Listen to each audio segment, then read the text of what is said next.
بول دیا اختیار میرا نہیں ہے، اس کا ہے۔ اب سمجھے نجاست کیا ہے اور پاکیزگی کیا ہے۔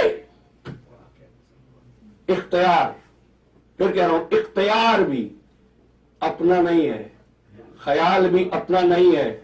جب خیال بھی اپنا نہ ہو تو قول اپنا ہوگا، جب قول اپنا نہ ہو تو فتویٰ اپنا ہوگا،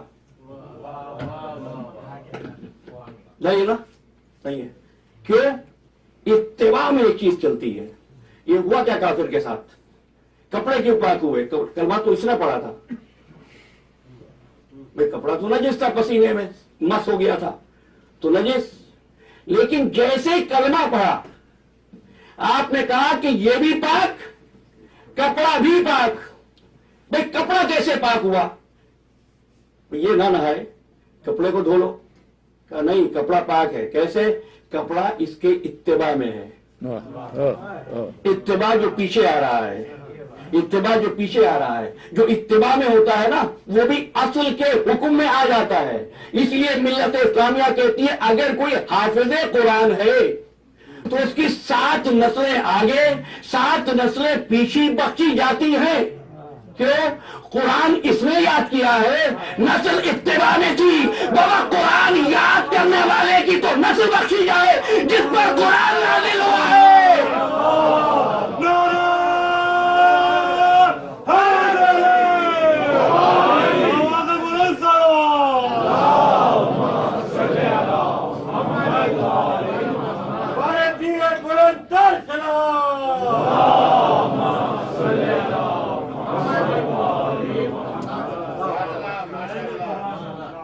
بات واضح ہو گئی نا؟ جب حافظ قرآن بخشا جائے، اس کے بزرگ بخشے جائے، اس کی اولادیں بخشی جائیں جو محافظ قرآن ہو۔ خیال۔ اب ایک بات کہوں، شک کیا ہوتا ہے؟ شک کوئی ارشاد نہیں ہوتا بھائی، شک خیالی تو ہوتا ہے۔ 2 چیزیں ہیں، ایک کو کہتے ہیں شک، ایک کو کہتے ہیں ریب۔ ریب کے معنی شک، اور شک کے معنی بھی شک۔ اردو کی کمزوری کہ ہم دونوں کا ترجمہ ایک لفظ سے کرتے ہیں۔ لا ریب، مولا کائنات فرماتے النوم فی یقین خیر من الصلاۃ فی شک۔ یقین کی حالت میں سونا شک کی حالت میں نماز پڑھنے سے بہتر ہے۔ خیر من الصلاۃ فی شک، لفظ کیا ہے؟ شک کا۔ دیکھو دوسرا سورہ قرآن مجید کا، الف لام میم ذالک الکتاب لا ریب فیہ، یہ وہ کتاب ہے جس میں شک نہیں۔ قدرت نے یہ 2 لفظ کیوں استعمال کیے؟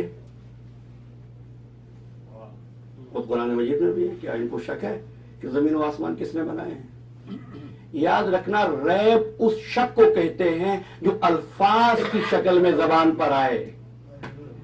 شک اس شک کو کہتے ہیں، اس خدشے کو کہتے ہیں جو خیال کی شکل میں دل میں رہے۔ بھئی یہ حدیث آپ نے پڑھی ہے، یہ ارشاد پیغمبر بیان کیا ہے، میری طبیعت تو نہیں مان رہی بھائی۔ یہ مثال دے رہا ہوں، یہ مثال دے رہا ہوں۔ قرآن مجید نے آواز دی، پڑھو قرآن کیا کہتا ہے؟ فلا وربک لا یؤمنون، تیرے رب کی قسم یہ مومن نہیں ہو سکتے۔ فلا وربک لا یؤمنون حتی یحکموک فیما شجر بینہم ثم لا یجدوا فی انفسہم حرجا مما قضیت ویسلموا تسلیما، جب تک اپنے فیصلوں میں تجھ کو حکم نہ بنا لیں، اور جب تو فیصلہ کر چکے لا یجدوا فی انفسہم حرجا، اپنے دل میں بھی شک محسوس نہ کریں۔ اب سمجھ گئے، اگر دل میں بھی خیال آ جائے نا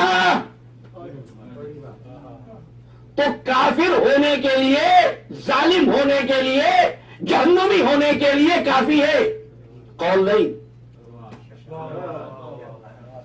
خیال خیال یہ تو بہت بڑی بات ہوگی. کوئی یہ کہہ دے جیسا شک آج ہوا ایسا کبھی نہیں ہوا. سبحان اللہ سبحان اللہ. نہیں بھائی خیال ٹھیک ہے. فطرس کو بھی خیال ہی آیا تھا.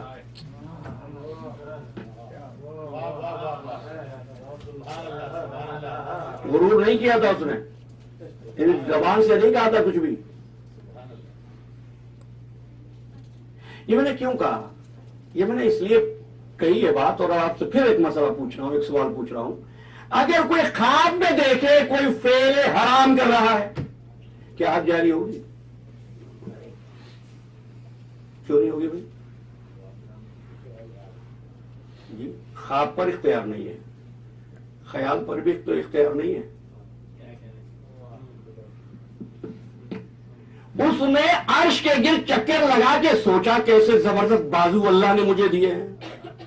کہا کچھ بھی نہیں, خیال آیا کہ پھر ایک مرتبہ دیکھا رب العزت نے کہا اس کے پر نوچو.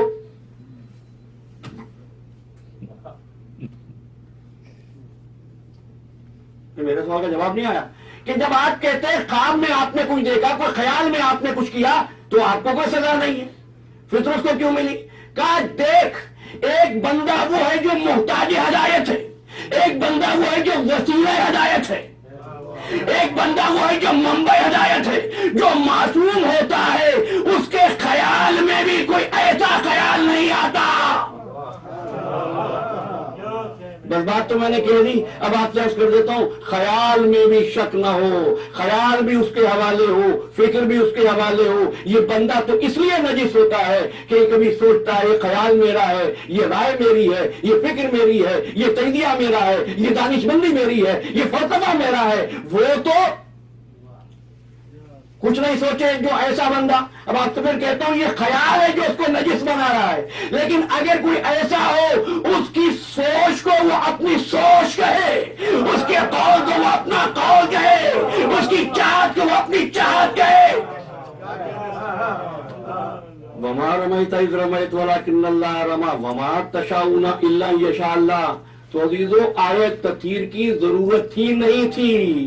صرف ان کا سب سے پہلے بننا, ان کا ان کے عمل کو اس کا اپنا کہہ دینا ہی ان کی طہارت کے لیے کافی تھا. محمد وعلى محمد بلندر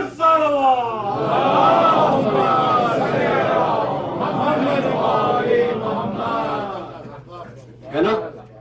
خیال اپنا نہیں ہے. کیوں؟ کہا یہ تو کچھ سوچتے ہی نہیں ہے, بس وہی چاہتے ہیں جو میں چاہتا ہوں. بس تھوڑی سی بات ہے, صرف ذرا سی الفاظ کیا فرق ہے. اپنے بھی خفا مجھ سے ہیں, بیگانے بھی نہ خوش. لیکن بات کہہ رہا ہوں, کیا فرمایا؟ وما تشاؤون الا ان یشاء اللہ. تم وہی چاہتے ہو جو ہم چاہتے ہیں, تم وہی کہتے ہو جو ہم کہتے ہیں. جو اللہ چاہتا ہے وہی آل محمد چاہتے ہیں.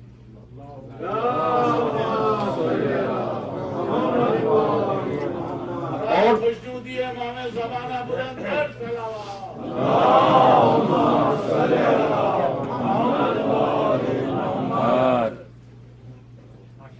جو اللہ چاہتا ہے وہ آل محمد چاہتے ہیں, جو آل محمد چاہتے ہیں وہ اللہ چاہتا ہے. اللہ چاہتا تھا نا آدم نبی بنے,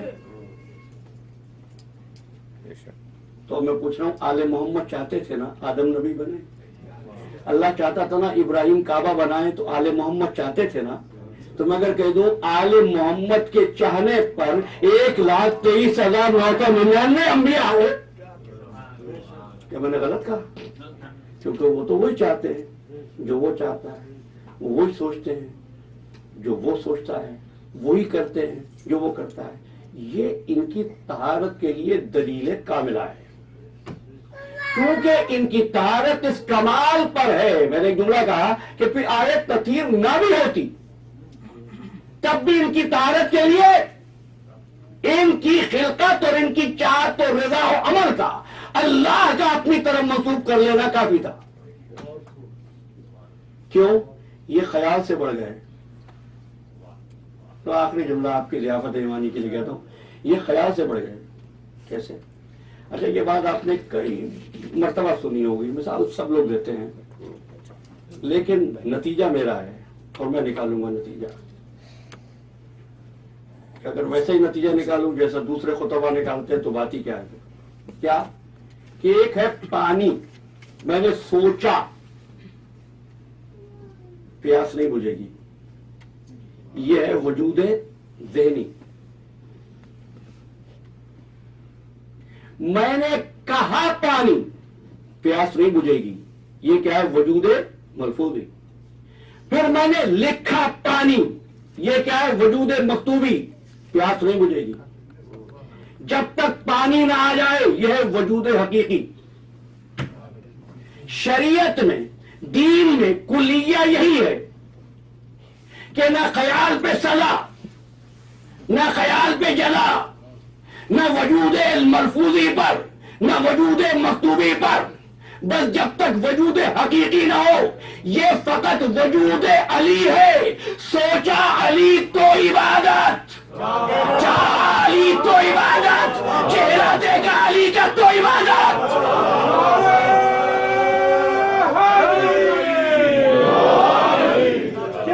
جوان کلی کلی علی علی علی علی, نگر نگر گلی گلی علی علی علی علی.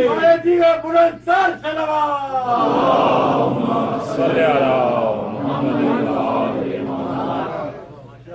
اچھا تو دیکھیے مشکل بھی تو میں خود ہی اپنے لیے پیدا کرتا ہوں. پھر آیت تطہیر کیوں آئی؟ انما یرید اللہ لیذہب عنکم الرجس اہل البیت ویطہرکم تطہیرا.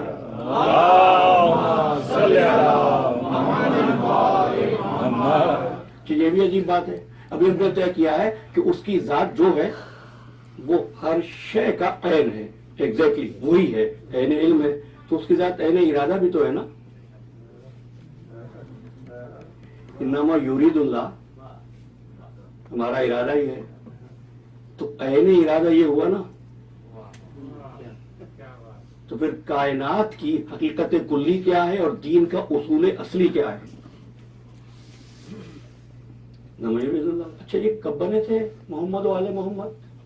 آپ سب جانتے ہیں کب بنے تھے, جب کچھ بھی نہیں تھا. نجاست تھی اس وقت, تو پھر یہ کہنے کی ضرورت کیا تھی؟ زبان کو مرجس, ان سے رجس دور رہے گا, نجاست دور رہے گی.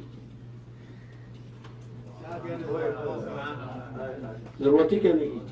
میں نے کبھی مثال دی تھی, کسی کی تعریف کرتے ہوئے ہمیشہ مثبت چیزیں استعمال کی جاتی ہیں, منفی چیزیں نہیں استعمال کرتے ہیں. آپ کسی کے لیے یہ کہیں گے کہ بڑے اچھے آدمی ہیں, پڑھے لکھے ہیں, شریف ہیں, ایماندار ہیں, چور بھی نہیں ہے,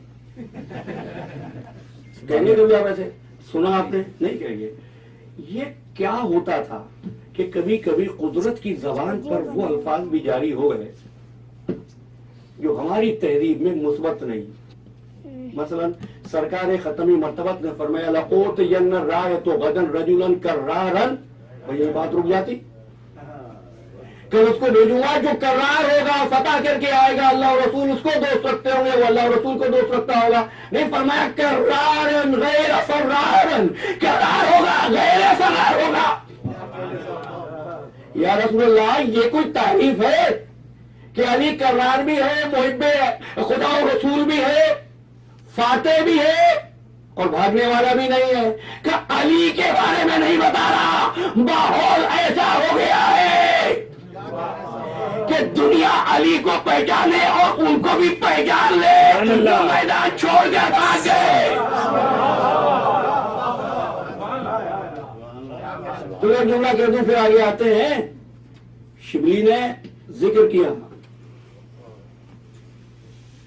صاحب, فوج جا رہی تھی, قلعہ فتح نہیں ہو رہا تھا. لوگ آتے, رسول اللہ پوچھتے بھائی کیوں فتح نہیں ہوا, کا کیا لڑتے؟ فوج لشکر بھاگ گیا تھا. لشکر سے پوچھا, لشکر نے کہا کیا لڑتے؟ سردار بھاگ گیا تھا. میں بہت کم واقعات میں آتا ہوں, سن لو. لشکر کہہ رہا ہے کہ ہم فاتح نہیں ہو سکے سردار بھاگ گیا. سردار یہ کہہ رہا ہے فاتح نہیں ہو سکے لشکر بھاگ گیا. شبلی کہتے ہیں یہ فیصلہ یہ معاملہ طے نہیں ہو سکا, بھاگا کون تھا؟ مجھ سے سن لو فیصلہ میں کرتا ہوں. اگر آخری دن رسول لشکر بدل دے تو لشکر بھاگا.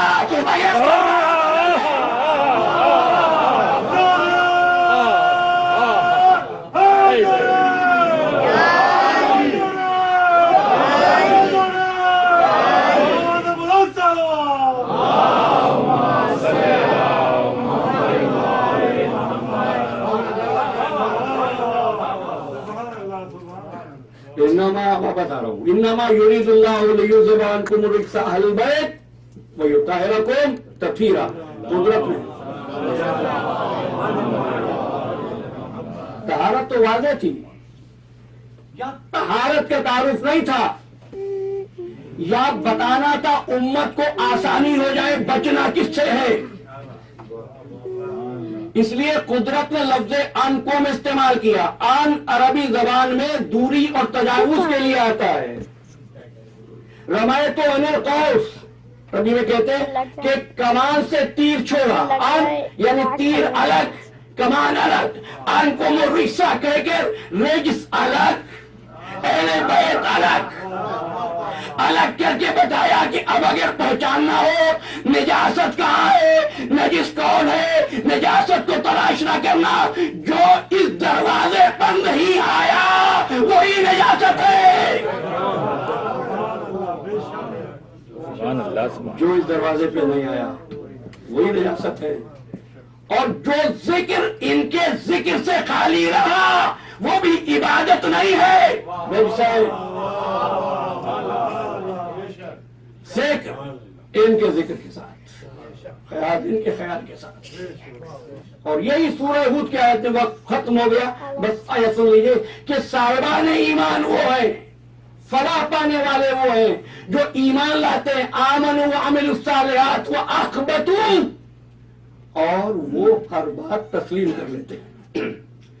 یعنی ان کے حکم کے سامنے سر تسلیم خم.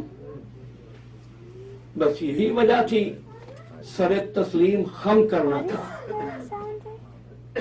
عباس بڑے شجاع تھے لیکن آقا کا حکم یہ تھا کہ پہلے میدان میں علی اکبر جائیں گے,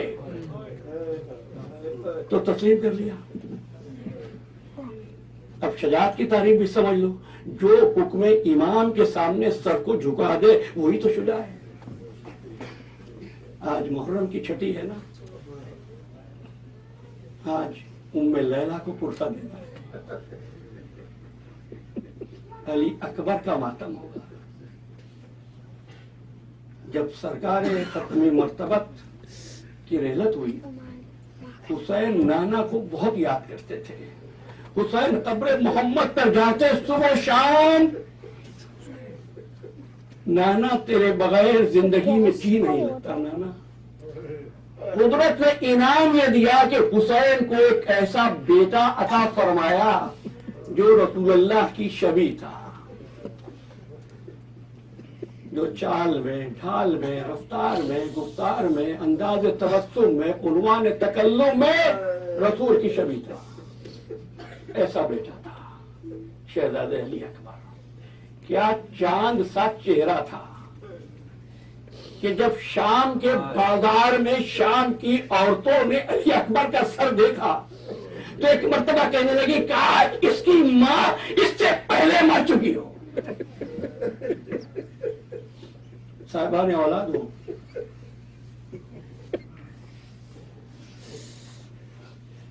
ایک باپ کے جملے, تقدم ولدی یا بنیا, علی اکبر پہلے تم جاؤ گے مرنے کے لیے. حسین کا بھائی خوش ہو گیا کہ اکبر بیٹا جانا, لیکن جانے سے پہلے اپنی ماں سے اجازت لے آؤ. ایک مرتبہ علی اکبر ام لیلا کے خیمے میں آئے. علی اکبر نے ماں کی طرف دیکھا, ماں سمجھ گئی, کچھ کہنا چاہا تو کہا اماں میری ایک بات سن لیجیے, جب قیامت کا دن ہوگا میری دادی فاطمہ زہرا آئیں گی اور یہ کہیں گی کہ ام فروہ نے قاسم کو قربان کیا، زینب نے محمد کو قربان کیا،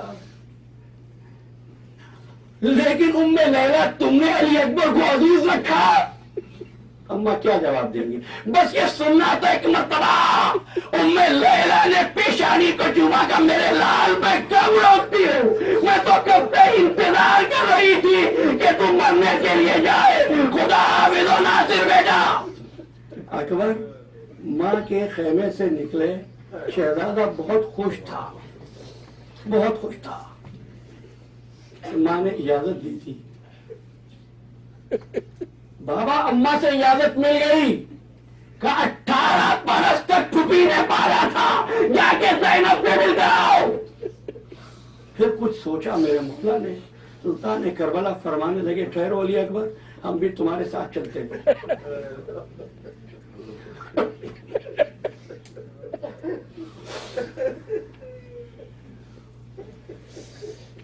خیمے کا پردہ اٹھا، مولا خیمے میں داخل ہوئے۔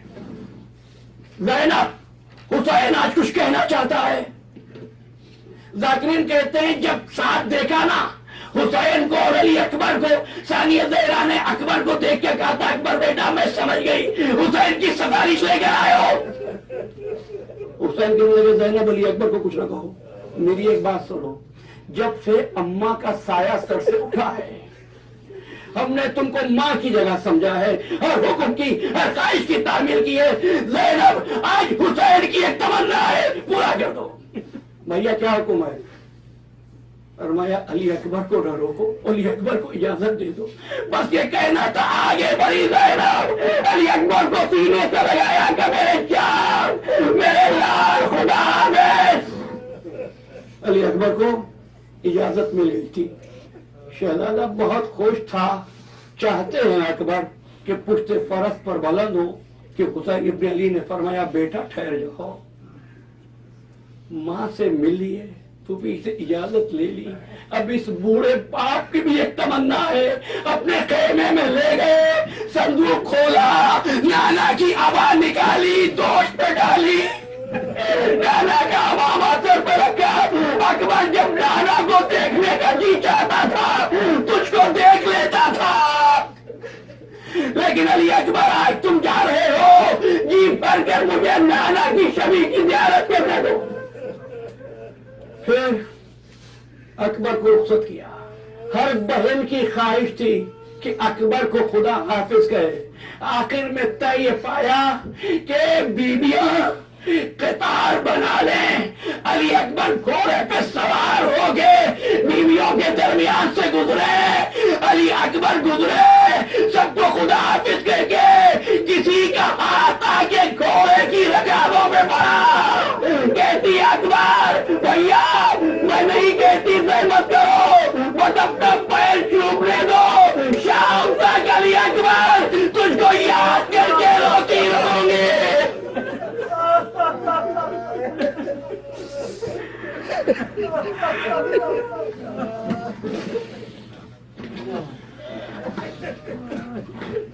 یا حسین